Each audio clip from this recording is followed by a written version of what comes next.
என்னடா ஒளி வந்த இடத்துல ஒதுங்கிட்ட? அது இந்த இடத்தோட மகிமடா. சரி, நம்ம ஆளுங்க அப்படி இருக்கானுங்க. அன்னைக்கு நான் துரத்துறானுங்களா அவனுங்க? அவங்களுக்கு என்ன கூட்டமா அன்னைக்கு வந்தாங்க. நானும் அவங்கள ஒரு ஆள் மாதிரி பேசி திசையை திருப்பிட்டேன். நீ திரும்பி வருவன் பார்த்தா நீ தான் ஆளே காணாம. ஒரு முக்கியமான விஷயம், பாம்பேல கப்பல் வந்திருக்கு.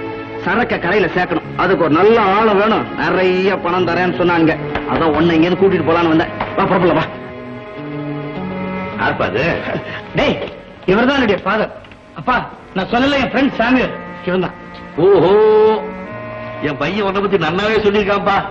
அவன மாதிரியாவ நீ கத்தி கப்பலா எடுக்க மாட்டியா, பம்பு சண்டைக்கே போக மாட்டியா? உண்மைதானே? பேசிட்டு போயிடாத, காஃபி சாப்பிட்டு போ.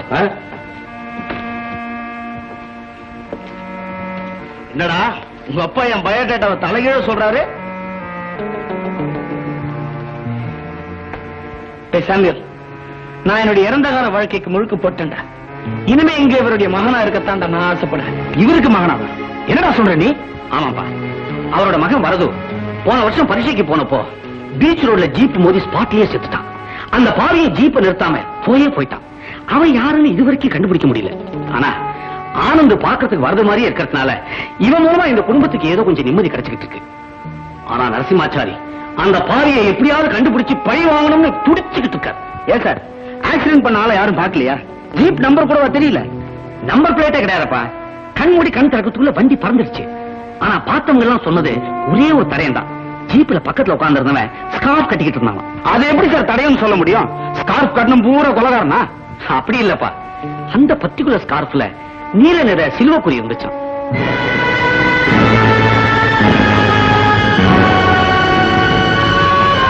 கௌதமா, அவளை அழைச்சிட்டு வாடா, டிஃபன் அனுப்பிடுறது. வாங்கப்பா, வாடா.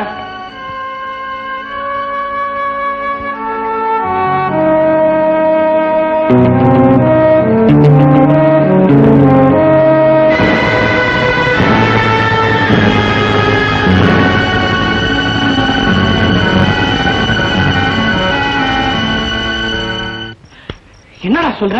அவங்க பையனை ஜீப்ல அடிச்சு கொன்னதே நீதான். அது உனக்கே தெரியும்.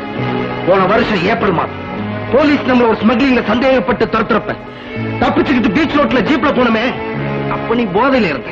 அன்னைக்கு நடந்த விபத்து தான். இப்ப ஏன்டா நீ என்கிட்ட அப்பவே சொல்லல? சொல்லி இருந்தா என்ன செஞ்சிருக்க முடியும்? அடிப்பட்டவனுக்கு கையோ வேலை போயிருக்கும் நினைச்சோம். உயிரே போயிருக்குன்னு யாருக்கு நான் தெரியும்? அப்படியே அந்த கூட்டத்துல உன்னை இறக்கிருந்தா சும்மா விட்டுருப்பாங்களா? ஏற்கனவே நம்ம வாண்டட் லிஸ்ட். உன் கூட இருந்த என்னுடைய ஸ்கார்ஃப்ல இருக்கிற சில்வக்குறியில தான் உண்மையா அடங்கி இருக்கு.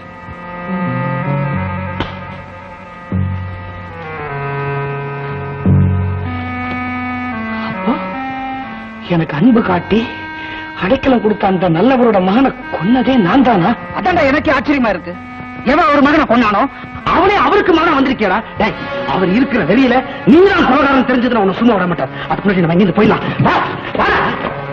நான் வர முடியாதுடா, நான் கொலகாரன்டா. எனக்கு கிடைக்க போற தண்டனை அந்த நல்லவனுக்கு ஏழை கிடைக்கட்டும். அவர் மகனை கொன்னது நான் தான் அவர்கிட்ட நான் சொல்லத்தான் போறேன். நான் அவருக்கு செஞ்சு கொடுத்த சத்தியத்தை நிறைவேற்றிய தீரண்டா.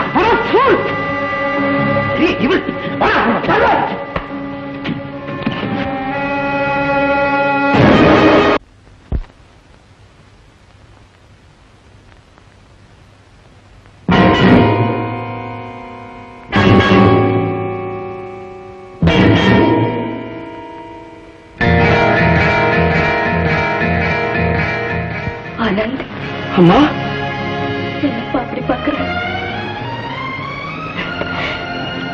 ஒரு வாயில்லா ஜீவன் பசுமாட்டு கூட மந்தையில மேல நூற்றுக்கணக்கான மாடு கண்ணுல தன் குட்டி அப்படின்னு தெரியும்பா. ஒரு தாய்க்கு தன் சொந்த பிள்ளைக்கும் அசல் வீட்டு பிள்ளைக்கும் வித்தியாசம் தெரியாமல போயிடும். என்னைக்கு அவர் ஜெயந்தியை உனக்கு கல்யாணம் பண்ணி கொடுக்க மாட்டேன்னுட்டாரோ அன்னைக்கு நான் சந்தேகப்பட்டேன். நீ என் வரது குட்டியா இருக்க முடியாதுன்னு.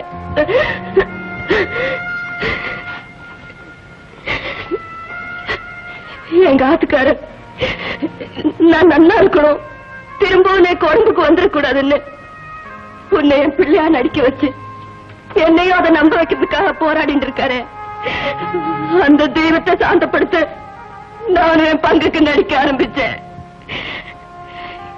இப்பதான் தெரியுது, வருதுவோட சாவுக்கு காரணமா இருந்த நீயே அதுவா வந்த விஷயம்.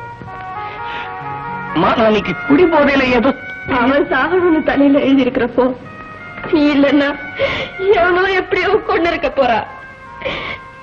இனிமே எனக்கு அதிர்ச்சி ஏற்படாதுப்பா.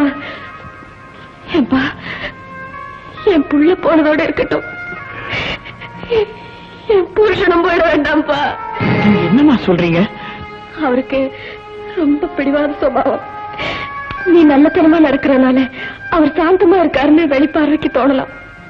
ஆனா உள்ளுக்குள்ள அந்த புத்திர சோகம், அதனால உண்டான பழி வாங்குற வெறி, இதெல்லாம் அவருக்கு கொஞ்சம் கூட அடங்கல. இங்க வந்து பாரு, அவர் என்ன முன்னேற்பாடோட இருக்காருன்னு இதை படிச்சு பாரு.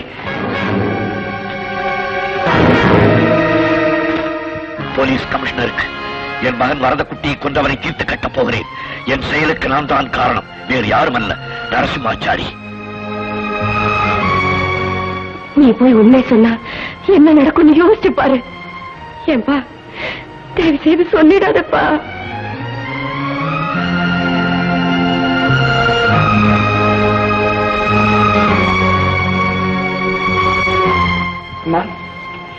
இனிமே எது சொன்னாலும் உங்களுக்கு அதிர்ச்சி ஏற்படாதுன்னு நீங்களே சொல்லிட்டீங்க.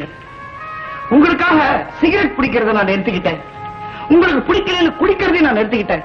ஆனா இப்போ உங்களுக்காக உண்மையை மறைக்க சொல்றீங்களே, அது என்னால முடியாதுமா. அம்மா, உங்க புள்ள வலது குட்டி மாதிரி நானும் இப்ப பரீட்சைக்கு தான் போயிட்டு இருக்கேன். ஆனா இதுல பெரியவர் தான் எக்ஸாமினர்.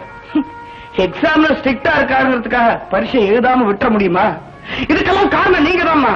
ஏன்னா நீங்க எனக்கு போட்ட சோறுல கொஞ்சம் உப்பு அதிகமாவே இல்ல போட்டீங்க. ஆனந்த்,